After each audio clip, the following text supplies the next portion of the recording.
அந்த மேஷ ராசிக்காரங்க என்னென்ன விஷயங்கள் செஞ்சா அவங்க நல்லா இருப்பாங்க அப்படின்னு சொல்லி, இப்ப இந்த லால் கிதாப்ல என்னென்ன சொல்றாங்க அப்படின்னா, பொதுவா எந்த ஒரு பொருளையும் இலவசமாக வாங்கக்கூடாது. இது வந்து எல்லாருக்குமே பொருந்தும். பொதுவா மேஷ ராசிக்காரவங்களுக்கு வந்து பாத்தீங்கன்னா, எந்த ஒரு பொருளையும் வாங்கக்கூடாது இலவசமா. 2வது எப்பவுமே அவங்க ஒரு கர்ச்சீப் வந்து கையில வச்சிருக்கிறது. சிகப்பு நிற கர்ச்சீப் வந்து வச்சிருக்கிறது, அவங்களுக்கு அதிர்ஷ்டத்தை தரும்.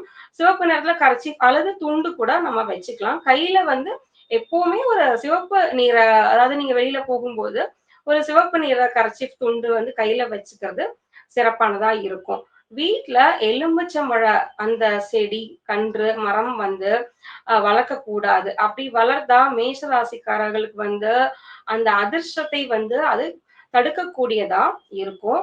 மேஷ ராசிக்காரவங்க இந்த ஸ்வீட் சம்பந்தமான தானங்களை மட்டும் செய்யக்கூடாது.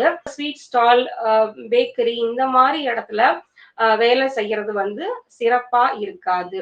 அடுத்து மேஷ ராசிக்காரவங்க எப்பவுமே அவங்களோட தாய், தந்தை மேஷராசிக்காரவங்க எப்பவுமே அவங்க தாய், தந்தையோட கால்ல விழுந்து வணங்குறது, அவங்களுக்கு அதிர்ஷ்டத்தை ஏற்படுத்தக்கூடியதா இருக்கும்.